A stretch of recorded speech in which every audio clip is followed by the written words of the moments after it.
when a desperate half-native boy knocked on Miriam's door begging for water during the brutal 1885 Kansas drought. The widowed homesteader's simple act of mercy seemed like nothing more than basic human decency. But when 20 armed horsemen surrounded her cabin at dawn, led by the child's father seeking to repay a debt of honor, Miriam realized her small kindness had set in motion events that would either destroy her quiet life forever or give her the family she never knew she'd been waiting for. A woman's scream cut through the morning air like a knife through butter. But it wasn't coming from outside Miriam Thorne's cabin. It was coming from her own throat as she jolted awake from another nightmare about her dead husband.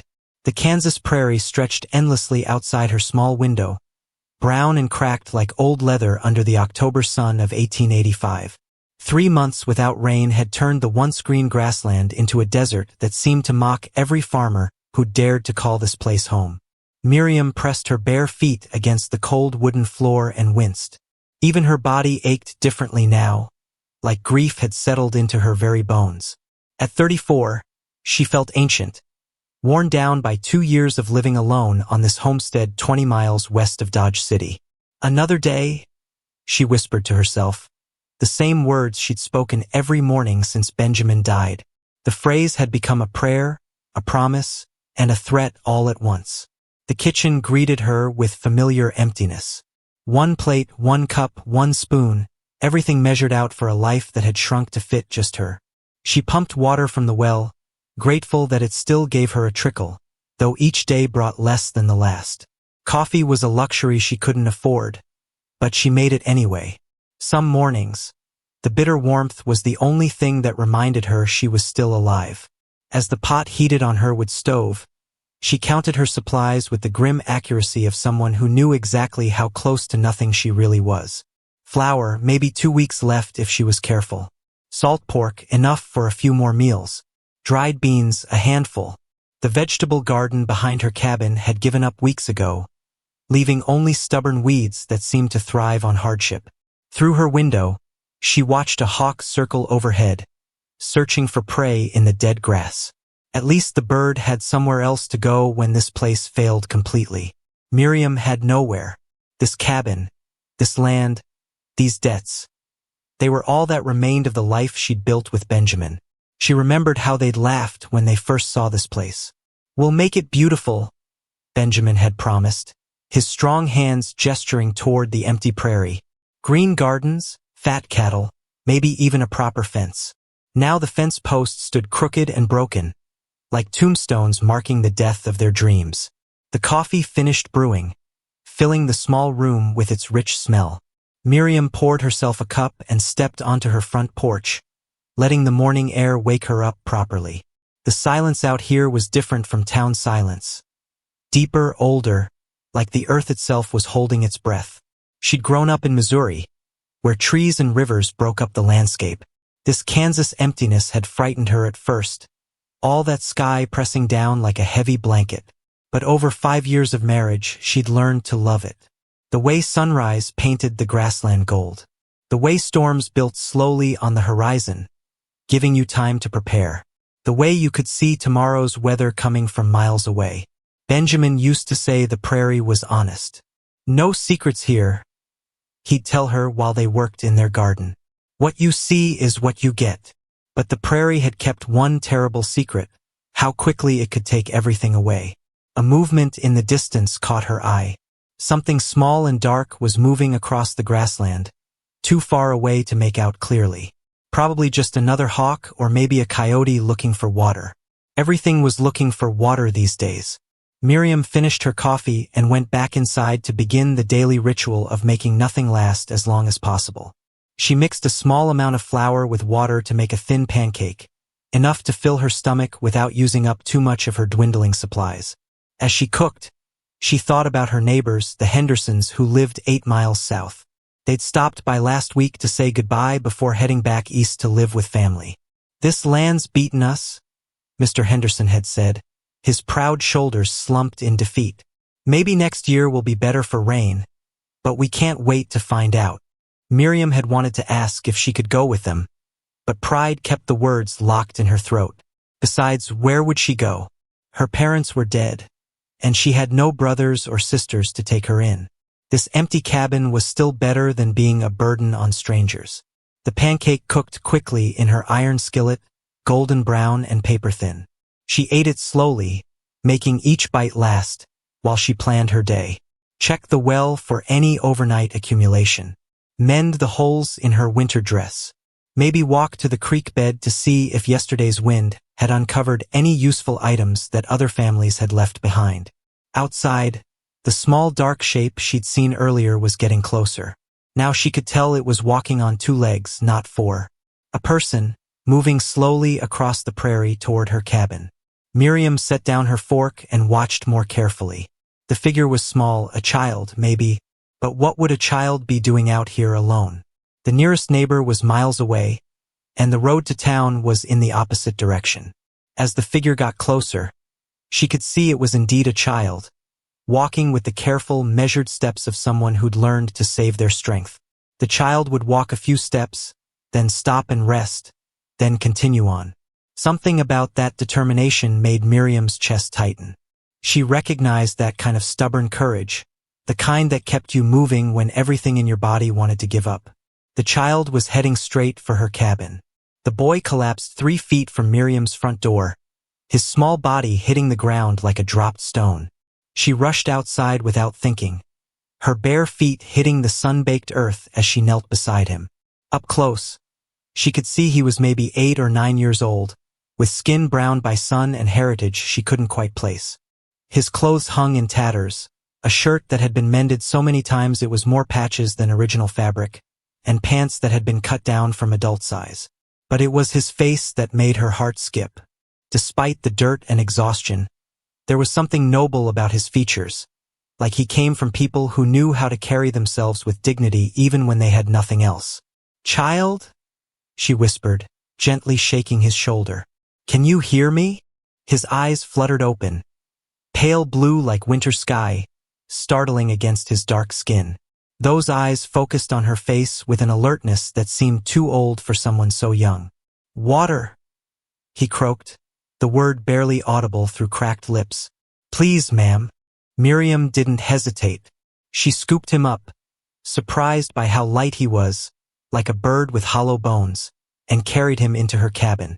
Setting him carefully in her only chair, she grabbed her largest tin cup and filled it from her precious water supply. "Slow," she warned as she held the cup to his lips. "Too fast and you'll be sick." The boy drank with the careful control of someone who'd learned not to waste a single drop. When the cup was empty, he looked up at her with those startling blue eyes. "Thank you, ma'am. Might I have a little more?" His politeness in the face of such obvious need made something crack open in Miriam's chest. When had she last heard someone say, "Might I," instead of just demanding what they wanted? She refilled the cup, watching as he drank this one even more slowly than the first. His color was already improving, and she could see him gathering strength with each sip. "What's your name, child?" she asked, settling onto her bed since he occupied her only chair. "Samuel Crow Feather, ma'am." He set the empty cup down carefully, handling it like it was made of fine china instead of battered tin. "I thank you for your kindness." The name told her what she'd already guessed from his features. Mixed blood, native and settler combined.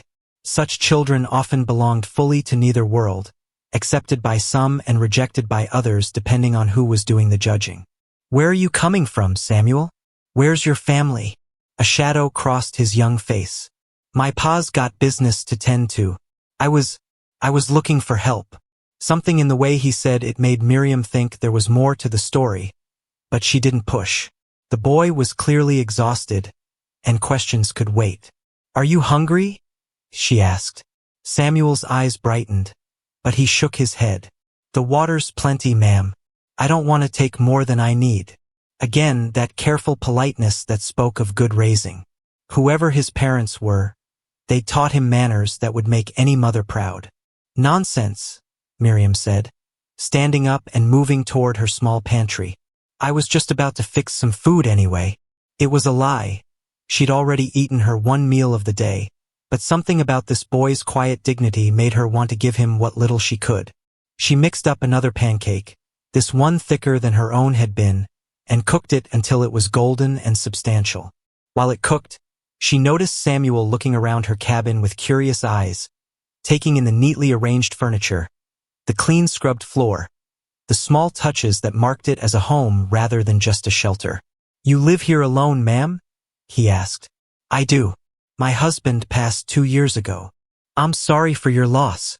The words came with the same mature dignity he'd shown since arriving. "This is a good home, clean and peaceful." Miriam felt an unexpected flush of pride. She'd worked hard to keep the cabin neat and welcoming, even with no one to welcome. Benjamin had always said a clean home showed respect for yourself and anyone who might visit. She flipped the pancake and glanced back at Samuel. His eyes had closed, and for a moment she thought he'd fallen asleep. But then they opened again, alert and watchful. "Samuel," she said gently, "how far did you walk to get here?" "A ways," he said, which wasn't really an answer. "And you're heading somewhere specific?" "Yes, ma'am. But I needed." He gestured toward the empty water cup. "I needed help first." The pancake was done. Miriam slid it onto her plate and handed it to him along with her only fork. "Eat up. You need your strength." Samuel accepted the food with quiet thanks and began eating slowly, savoring each bite like it might be his last. Miriam watched him and felt something she hadn't experienced in months, the simple pleasure of providing for someone else. "Ma'am," Samuel said between bites. "Why did you help me?" The question caught her off guard. "Why wouldn't I? Most folks." He paused, choosing his words carefully. "Most folks see someone like me and decide I'm not worth their trouble." The matter-of-fact way he said it broke Miriam's heart. How many doors had this child knocked on before reaching hers? How many people had turned him away simply because of who his parents were? "Well," she said firmly, "they were wrong." Samuel finished eating and set the plate down with the same careful respect he'd shown the water cup. "Thank you, ma'am, for everything." He stood up, and Miriam realized he was preparing to leave. "Where will you go now?" she asked. "To finish what I started." He moved toward the door, then turned back. "Ma'am, my father will want to know about your kindness. He'll want to thank you proper." "That's not necessary, Samuel. I was glad to help." The boy studied her face for a long moment, as if memorizing it. "He'll want to thank you anyway. That's just how he is." And then he was gone, walking back out into the prairie with the same determined pace he'd arrived with. Miriam stood in her doorway watching until he disappeared into the heat shimmer, a small figure swallowed by the endless grassland. Only then did she notice that her water bucket was nearly empty, and she'd just given away her largest portion of flour. But instead of the panic she expected to feel, there was something else, a warmth in her chest that had nothing to do with the morning sun. For the first time in 2 years, she'd been able to help someone who needed it more than she did. What she didn't know was that 20 pairs of eyes had been watching from the distant hills, and that her simple act of kindness had just changed everything. Thunder rolled across the prairie, but there wasn't a cloud in the sky, only the drumming of 20 horses' hooves hitting the earth like a war song. Miriam jerked awake in her narrow bed, her heart hammering against her ribs as the sound grew louder and closer. Dawn light filtered through her small window, painting everything gray and uncertain. She scrambled to look outside and felt her blood turn to ice water. They surrounded her cabin in a perfect circle, these riders who seemed to have appeared from nowhere like spirits of the grassland itself. Steam rose from their horses' nostrils in the cool morning air, and the animals shifted restlessly, sensing their riders' tension. The men wore a mixture of clothing that told stories she couldn't quite read. Some in traditional native dress with feathers and beadwork, others in settler clothes with wide-brimmed hats and leather chaps. But they all carried themselves with the same quiet alertness of people who knew how to survive in a world that didn't always welcome them.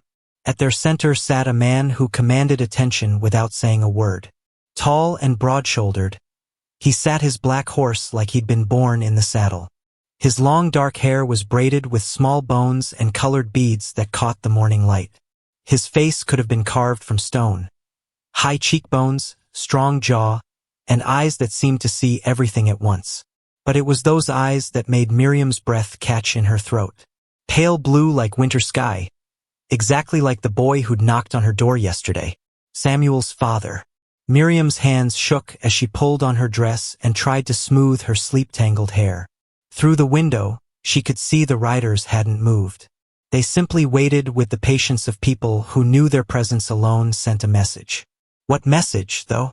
Had she done something wrong by helping the boy? Were they angry that she'd delayed him? Or worse, had something happened to Samuel after he left her cabin?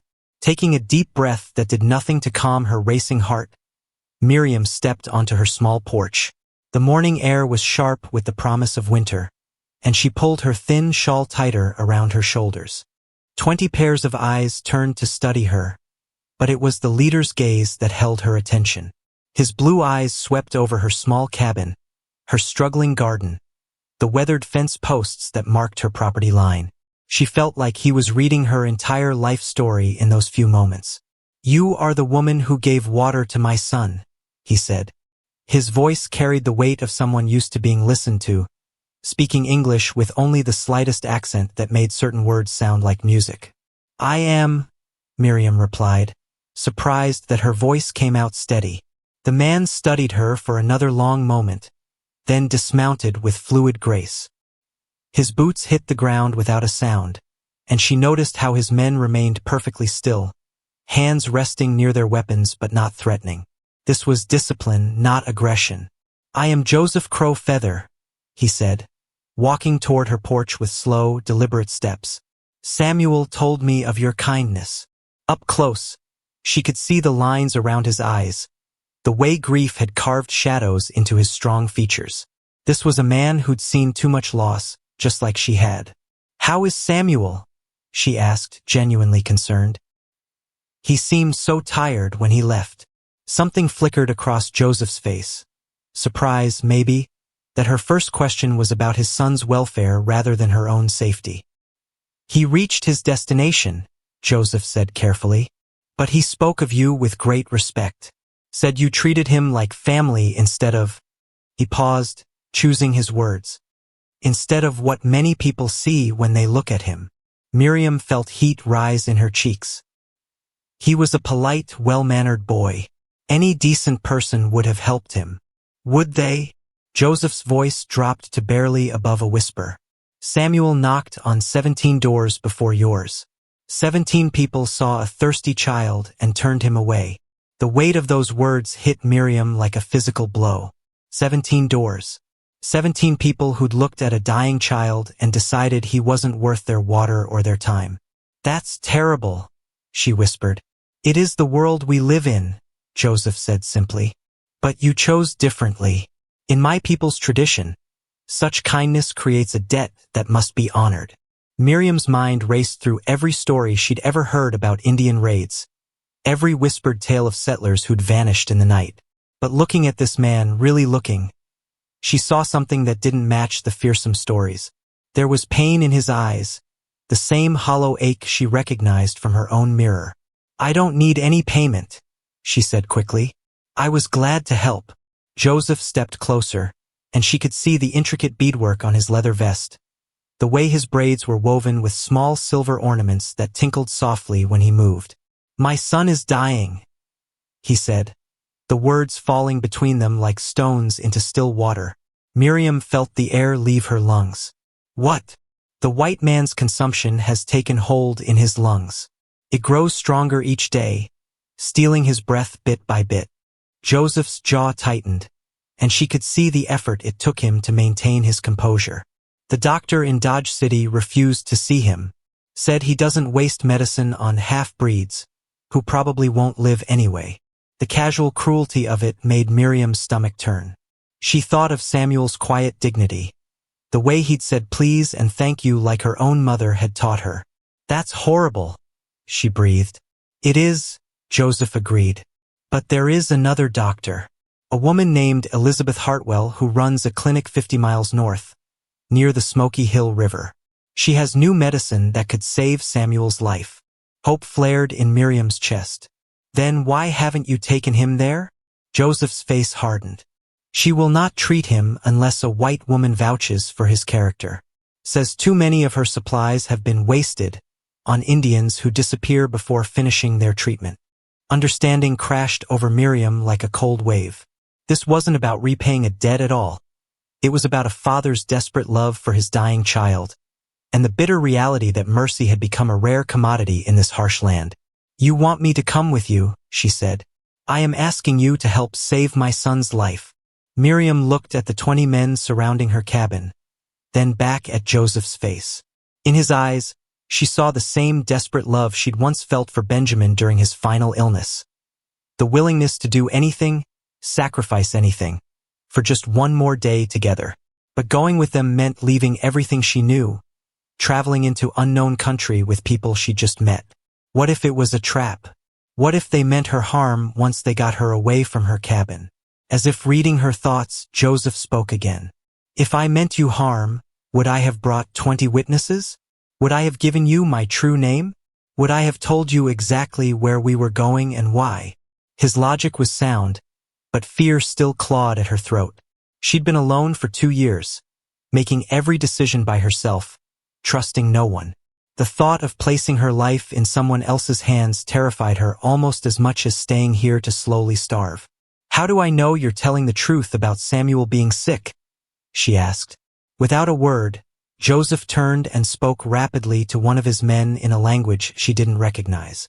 The warrior nodded and rode to the edge of the circle, returning with a smaller horse that carried a bundle wrapped in blankets. It was Samuel, and even from a distance, Miriam could see how much worse he looked than yesterday. His skin had a grayish tinge, and his breathing was labored. Each cough shook his small frame like wind through dead leaves. "Dear God," she whispered. "Time is running short," Joseph said quietly. "Will you help us?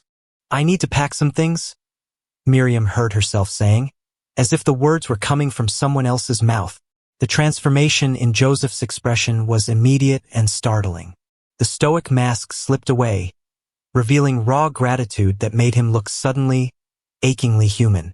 He pressed his hand to his heart and bowed his head slightly, a gesture of respect that made Miriam's chest tighten with unexpected emotion. "We will wait," he said simply. As Miriam turned to go back inside, she heard Joseph speaking rapidly to his men in their native tongue. Several of them dismounted and began moving around her property with quiet efficiency. One man led her milk cow to a shaded area and made sure she had fresh water.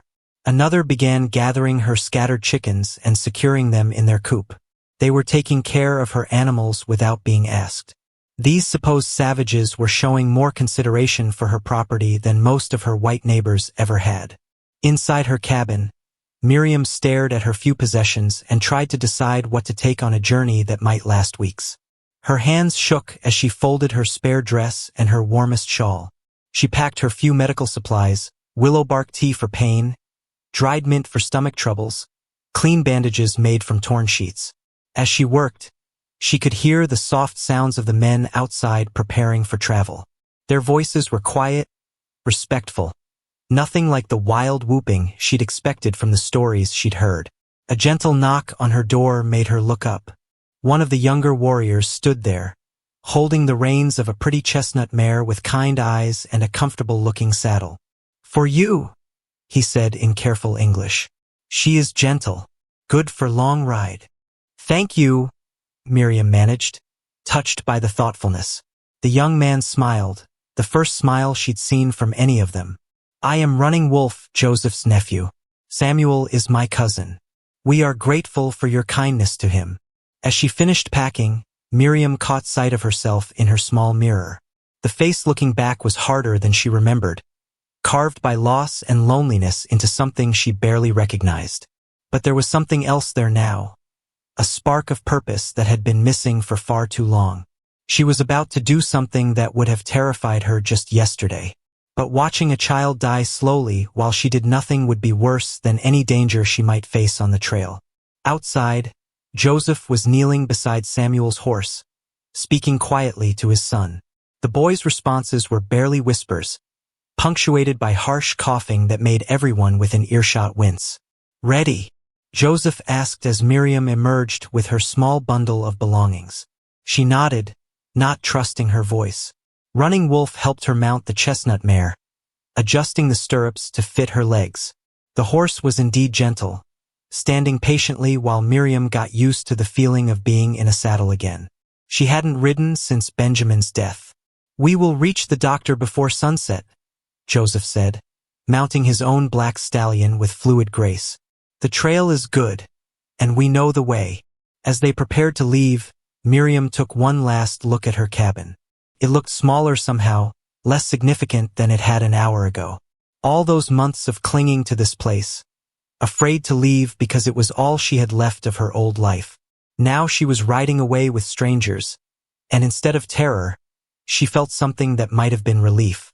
The column of riders moved out with military precision, forming a protective circle around Miriam and Samuel. She found herself riding beside Joseph, who kept glancing at his son with barely concealed worry. "Tell me about Dr. Hartwell," Miriam said as they settled into a steady pace across the prairie. "She came west 5 years ago from Boston," Joseph replied. "Lost her husband to cholera and decided to use her medical training to help frontier families. She's skilled, but—" He paused, his jaw tightening. "She has strong opinions about who deserves her help." "What kind of opinions?" "She believes some people are more worthy of saving than others. That medicine should go to those who will contribute to society, rather than those who will simply return to their savage ways." Joseph's voice carried no anger, just weary acceptance of a reality he'd learned to navigate. The casual cruelty of it made Miriam sick to her stomach. How could someone sworn to heal people make such terrible judgments about who deserved to live? "But she'll treat Samuel if I vouch for him?" "She will. Your word as a white woman carries weight that mine never could." They rode in silence for a while, the only sounds the rhythmic thud of hooves on hard ground and Samuel's labored breathing. Miriam found herself studying the men around her, noticing details that contradicted everything she'd been told about wild Indians. Their horses were well cared for, their equipment meticulously maintained. They rode with the easy confidence of people who'd spent their lives in the saddle, but there was nothing threatening about their demeanor. When they spoke to each other, their voices were quiet and respectful. "Joseph," she said finally, "why did you bring so many men just to ask for my help?" He was quiet for so long she thought he wouldn't answer. When he finally spoke, his voice was heavy with old pain. 3 months ago, I rode alone to ask a white doctor for help. He had me beaten and thrown out of town. Said I was lucky he didn't have me hanged for threatening him." Joseph's hand moved unconsciously to his ribs, as if the memory still caused pain. "I learned that day that approaching white folks alone makes them see threat where none exists. But 20 men? That makes them see strength they must respect." The brutal logic of it made perfect sense, and Miriam felt ashamed of her earlier fear. These men weren't here to intimidate her. They were here to ensure she took their request seriously. "I'm sorry that happened to you," she said quietly. Joseph glanced at her, surprise flickering across his features. "You are the first white person to say that to me." As they crested a low hill, the landscape began to change. The endless brown grass gave way to scattered cottonwoods, and Miriam could smell water in the air. The smoky hill river was getting closer. "Tell me about Samuel," she said, wanting to understand the boy she was risking everything to help. Joseph's stern features softened immediately. "He is curious about everything, always asking questions, always wanting to learn. He speaks 3 languages, English, Cheyenne, and some Spanish he picked up from traders. He can read and write better than most white children his age." "Who taught him?" "His mother, before she died. She was a schoolteacher from Denver who fell in love with the wrong man." Joseph's voice carried old grief. "She died bringing him into the world, but not before making me promise he would have every opportunity to succeed in both worlds, white and Indian. You've kept that promise."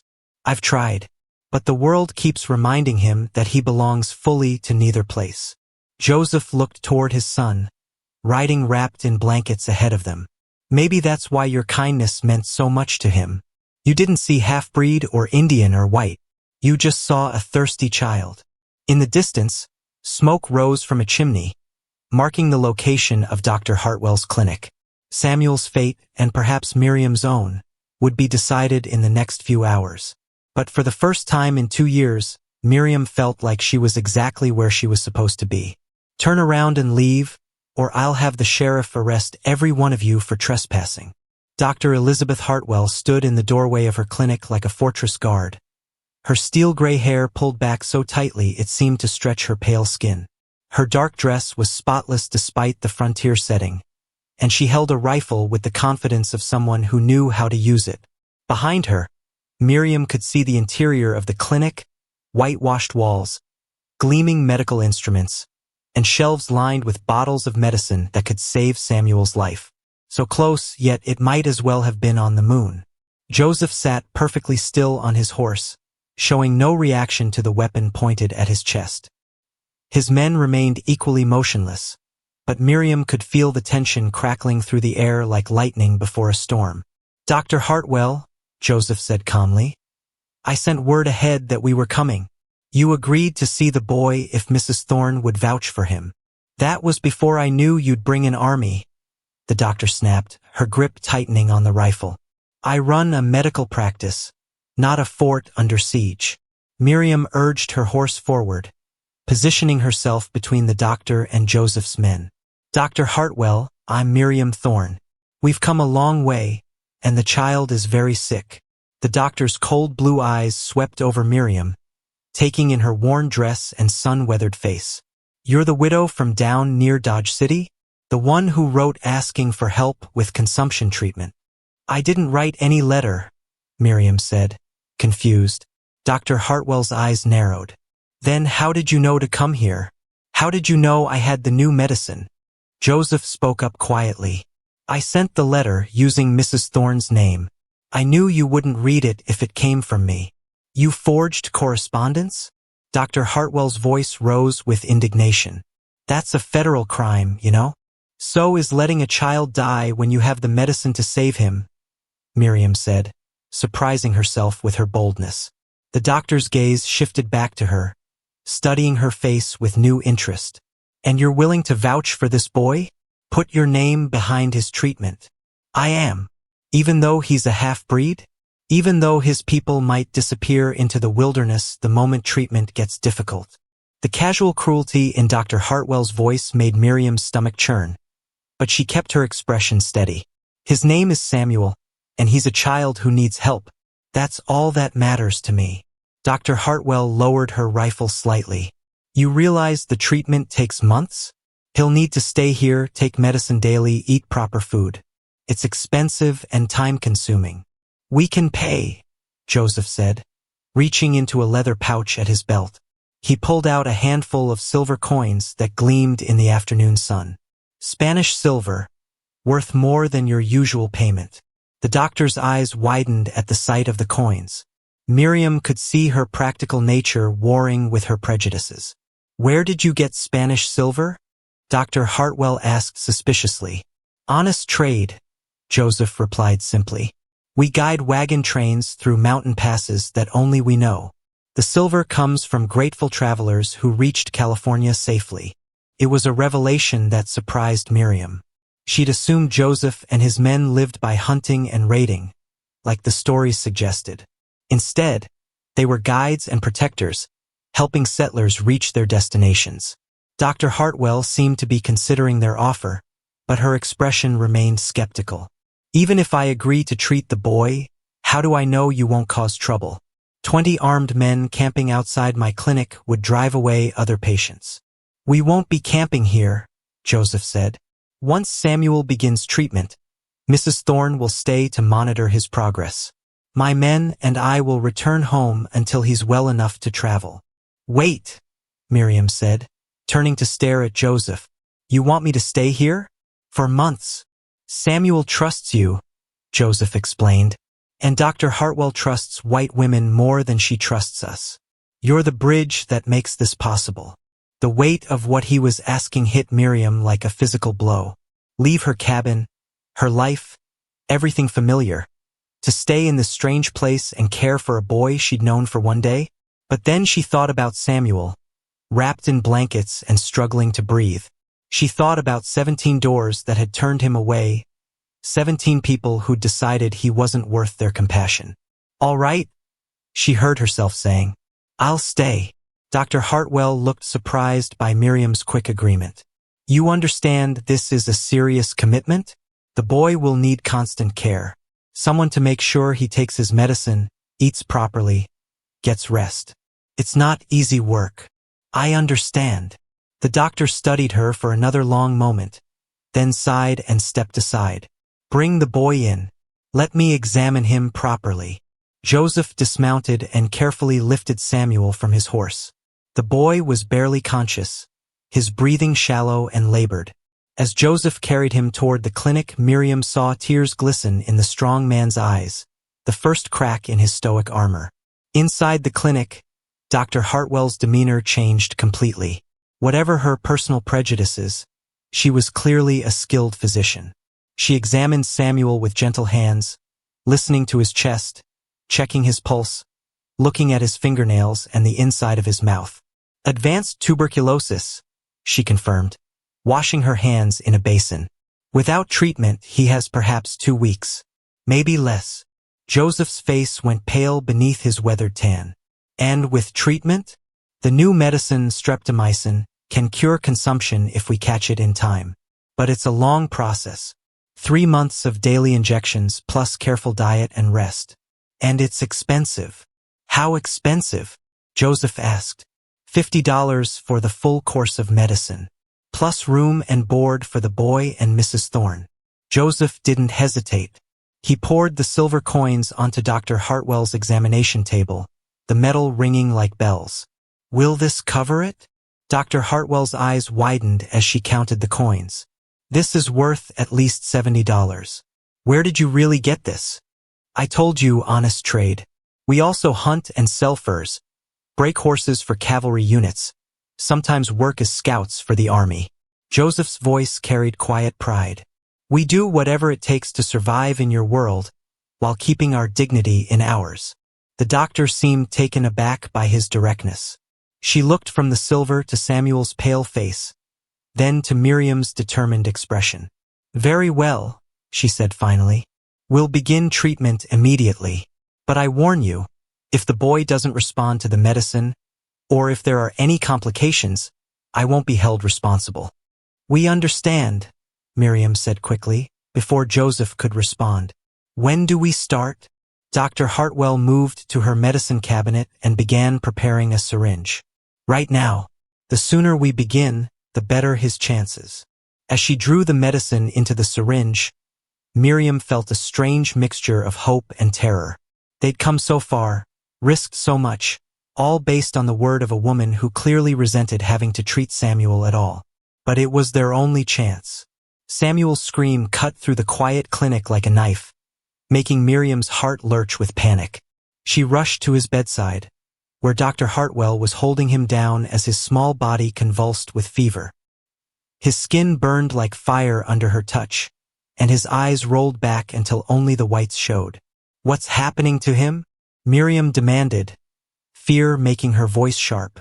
"Reaction to the medicine," Dr. Hartwell said grimly, not taking her eyes off Samuel's face. "Some patients get worse before they get better. His body is fighting both the disease and the cure." 3 days had passed since they'd arrived at the clinic.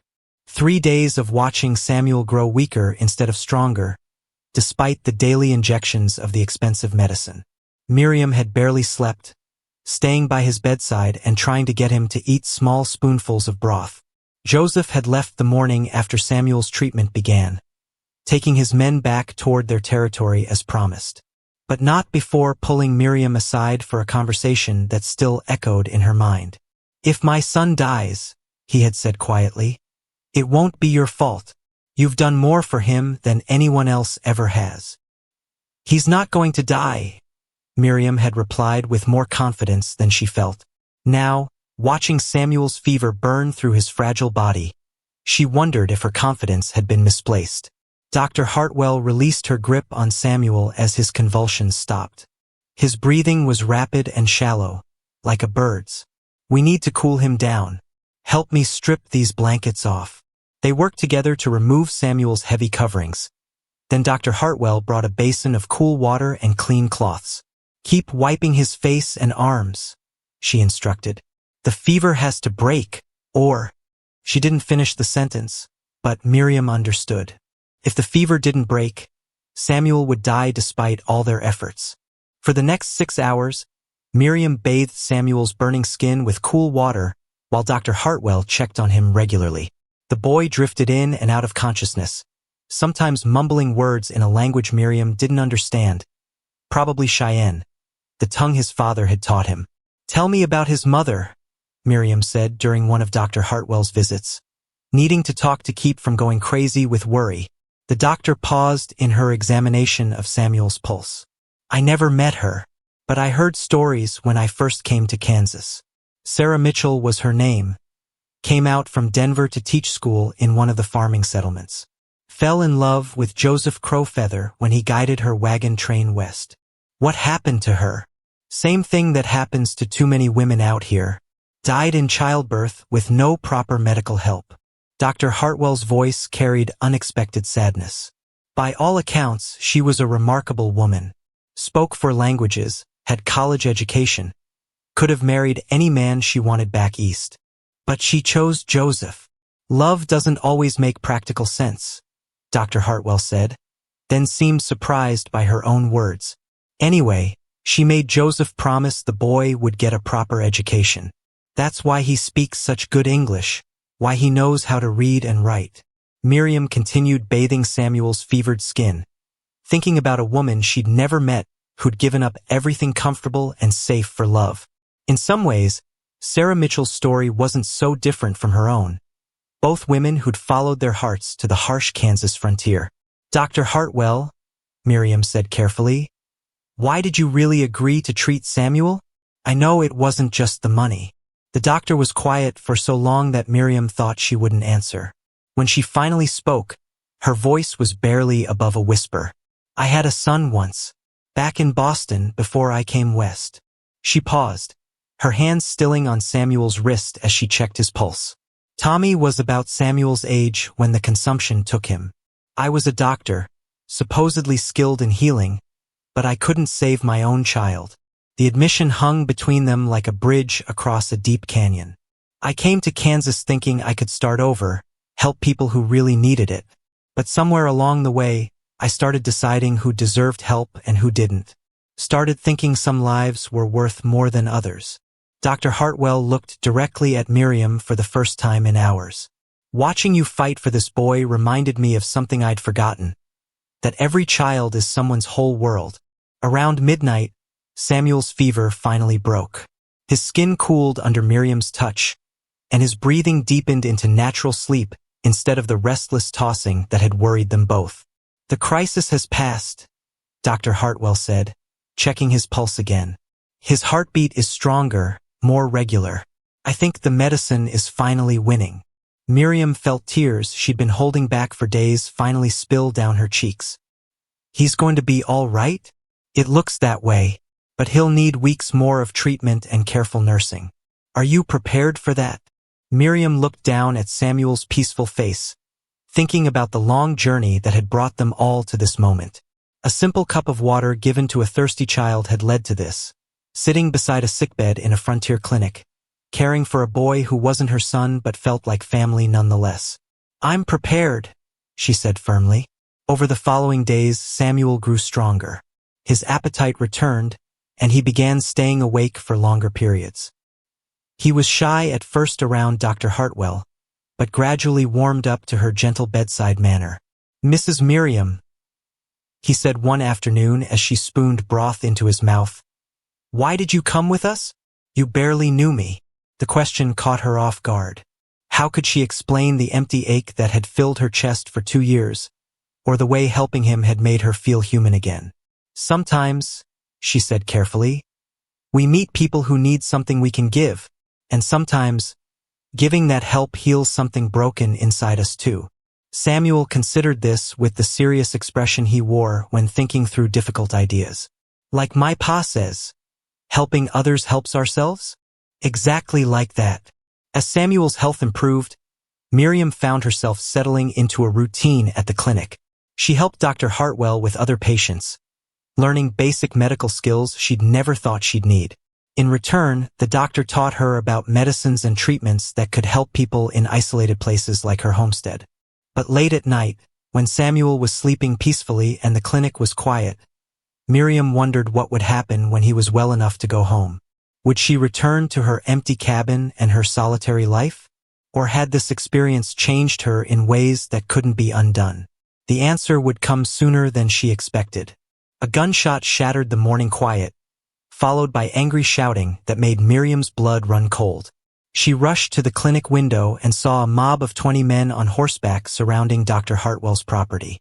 But these weren't Joseph's disciplined warriors. These were rough-looking settlers with hatred burning in their eyes and whiskey courage fueling their voices. "Come out here, Doc!" shouted their leader. A heavy-set man with a scraggly beard and clothes that reeked of unwashed sweat even from a distance. "We know you got that half-breed kid in there." Dr. Hartwell appeared beside Miriam at the window, her face pale but determined.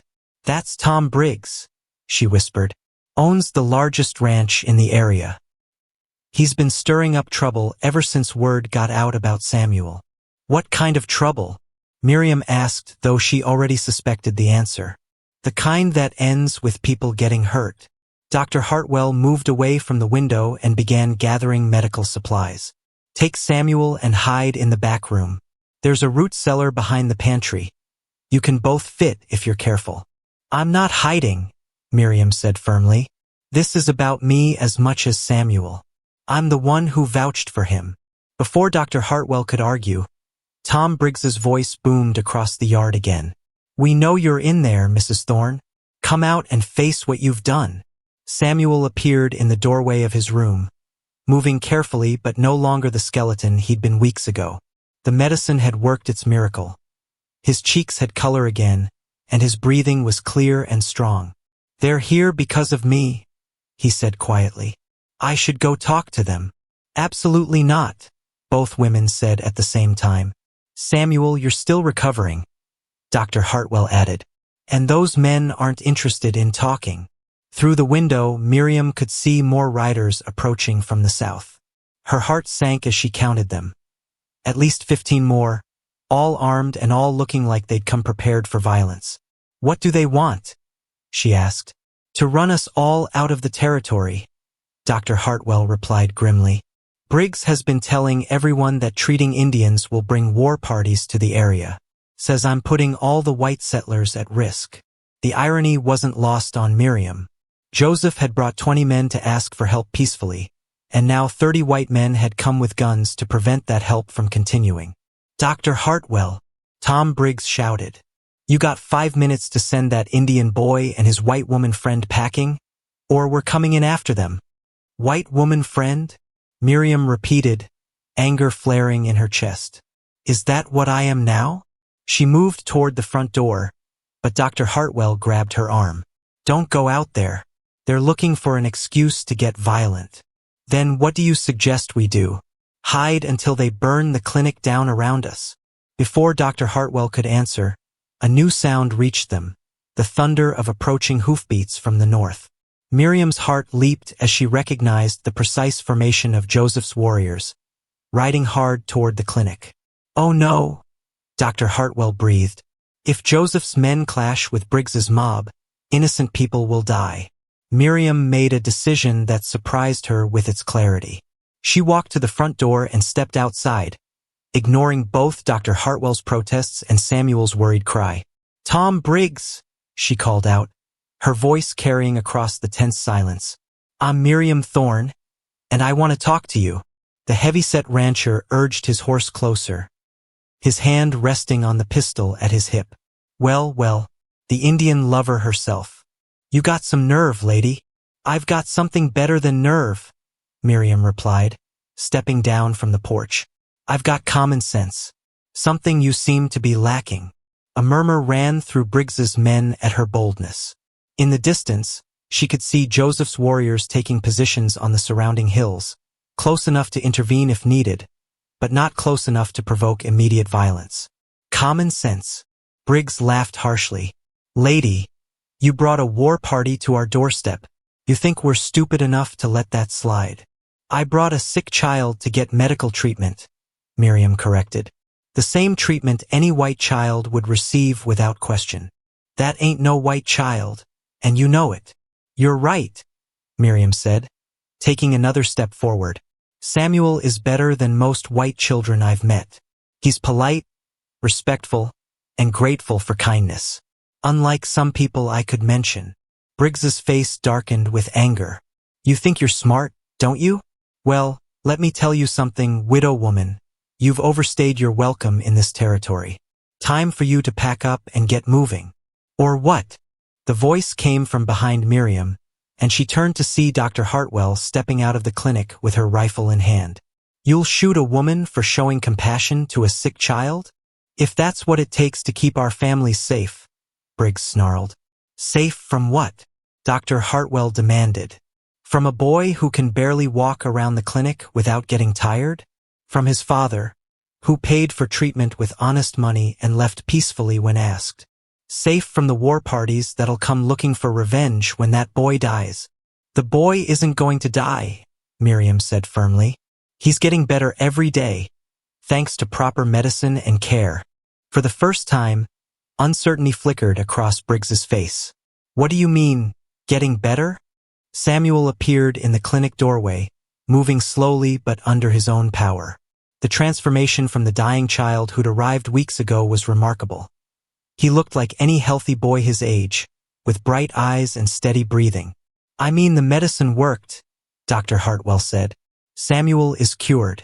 In another week, he'll be strong enough to go home with his father. The news seemed to deflate some of the tension from Briggs's men. They'd come expecting to find a dangerous situation, but instead they saw a recovered child and two women who'd committed no crime beyond showing mercy. Don't matter, Briggs said, but his voice lacked its earlier conviction. Indians are Indians. Can't trust them. Then how do you explain this? Joseph's voice carried across the clearing as he rode into view, alone and unarmed. His men remained on the hills, visible but not threatening. He dismounted and walked toward the group, his hands open and empty. Tom Briggs, isn't it? I believe we've met before. Briggs's face went pale beneath his scraggly beard. Yeah, I remember you. Do you remember the blizzard 3 winters ago? When your cattle got trapped in Devil's Canyon? The rancher's jaw tightened, but he didn't answer. I remember, Joseph continued calmly. My men and I spent 2 days digging your animals out of the snow, saved nearly your entire herd. You offered to pay us, but I said your gratitude was payment enough. A murmur ran through both groups of men. Clearly, this was news to many of Briggs's followers. That was different, Briggs mumbled. Was it? Or is it only different when you need something from us? Joseph looked around at the assembled men, his pale blue eyes taking in each face. My son came here sick and dying. Mrs. Thorne and Dr. Hartwell saved his life. Now he's well and soon will go home. Where is the threat in that? The threat is in setting precedent, Briggs said, but his voice had lost its aggressive edge. You start treating Indians like equals, and pretty soon they'll expect equal treatment everywhere. Heaven forbid, Dr. Hartwell said dryly. Joseph studied Briggs for a long moment, then nodded slowly. I understand your fear, Tom. Change is frightening, especially when you've built your life on things staying the same. He turned to address the entire group. But my son's recovery doesn't threaten your families. It threatens nothing except the idea that some children matter less than others. Samuel stepped forward, moving with the careful dignity Miriam had noticed from their first meeting. Mr. Briggs, sir? I wanted to thank you. The rancher looked startled. Thank me? For what? For helping me understand something important. Samuel's young voice carried clearly across the silent clearing. My father taught me that hatred usually comes from fear, and fear usually comes from not understanding. You were afraid of me because you didn't know me. He paused, choosing his words carefully. But now you can see I'm just a boy who was sick and got better, just like any other boy would. The simple truth of it seemed to hang in the air like morning mist, touching everyone present. Briggs looked around at his men, then at Joseph's warriors on the hills, then at Samuel's earnest young face. Some of the anger seemed to drain out of him, leaving behind a tired man who'd perhaps realized he'd come prepared for a war that didn't actually exist. "You're leaving soon?" he asked Joseph. "As soon as Samuel is strong enough to travel safely." "And you won't be back?" "Not unless we're invited," Joseph replied simply. Briggs nodded slowly, then turned his horse around. "Mount up, boys. Nothing to see here." As the mob dispersed, Miriam felt her knees go weak with relief. She'd been prepared for violence, for bloodshed, for the kind of confrontation that would haunt her dreams for years to come. Instead, she'd witnessed something she'd never expected: the power of simple truth to dissolve even the deepest prejudices. But as she watched Tom Briggs ride away, she couldn't shake the feeling that their troubles were far from over. 6 months later, Miriam stood on her porch watching the sunrise paint the Kansas sky in shades of rose and gold. But this morning felt different from all the others since her return. The drought had finally broken in December, blessed winter rains filling her well with sweet, clear water and turning the prairie green again. Her garden, replanted in early spring, was already showing promising shoots of corn, beans, and squash pushing through the rich black earth. But the real change wasn't in the weather or the crops. It was in the sounds drifting across the morning air. "Aunt Miriam!" Samuel's voice called from the creek that now ran year-round thanks to the return of regular rainfall. "The fish are biting good today."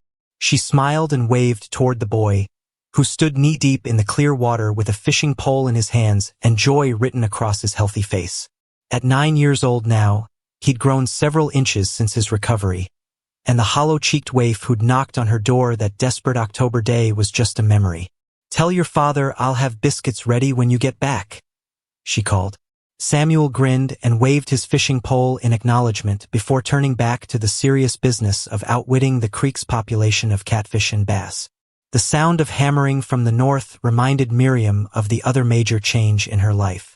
Joseph and his family had settled on a plot of land just 2 miles away, close enough for daily visits but far enough to maintain their independence and dignity. The arrangement had raised eyebrows in town at first, but time had a way of normalizing even the most unusual situations.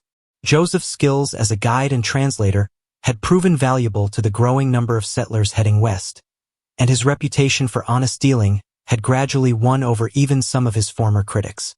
Dr. Hartwell had played a crucial role in that acceptance. Her public endorsement of Joseph's character, combined with Samuel's obvious intelligence and good manners, had helped convince the community that not all Indians fit the fearsome stereotypes they'd grown up believing. The sound of approaching hoofbeats made Miriam look up from her coffee cup. Joseph rode into view on his black stallion, but this morning he wasn't alone. A young Cheyenne woman rode beside him, her long dark hair braided with colorful ribbons, and her clothing a beautiful mixture of traditional beadwork and practical frontier wear. "Morning, Miriam," Joseph called as he dismounted. "I'd like you to meet someone special." The woman dismounted with fluid grace, her intelligent dark eyes taking in Miriam's cabin and garden with obvious approval. She was perhaps 25, with the kind of quiet confidence that suggested she was comfortable in her own skin. "This is Morning Star," Joseph said, and the way he looked at her made Miriam's heart warm with understanding. "She's agreed to be my wife." "Congratulations," Miriam said, genuinely pleased. "Joseph, you deserve happiness." Morning Star stepped forward and surprised Miriam by taking her hands in a gesture of friendship. "Samuel has told me much about you," she said in careful English. "You saved his life and gave our family hope when we had none." "I just did what anyone would do," Miriam replied, though she knew by now that wasn't true. "No," Morning Star said firmly. "You did what few would do. You saw past differences to the person underneath. That is a rare gift." As they talked, Samuel came running up from the creek with a string of fish and a grin that could have lit up the entire prairie. "Look what I caught. Enough for everyone."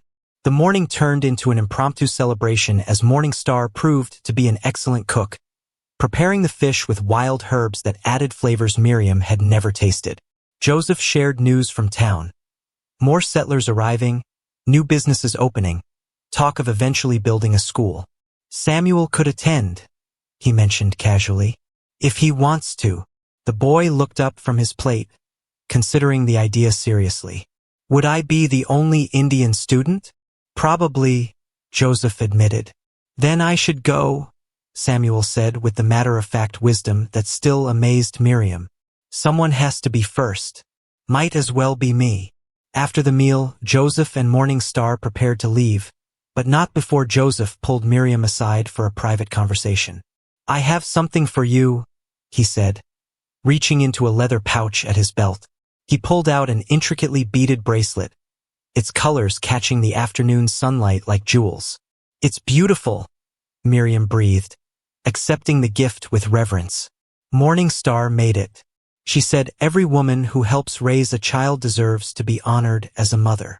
Joseph's voice carried deep emotion. You gave Samuel more than medicine and care. You gave him the knowledge that he's worthy of love from people who don't share his blood. Miriam felt tears prick her eyes as she fastened the bracelet around her wrist. He gave me something too. He reminded me that love isn't limited by blood or circumstances. It's a choice we make every day. As they prepared to leave, Samuel ran up and hugged Miriam tightly. Will you come to the wedding? He asked. Wouldn't miss it, she promised. After they rode away, Miriam settled into the rocking chair Benjamin had made for her during their first year of marriage.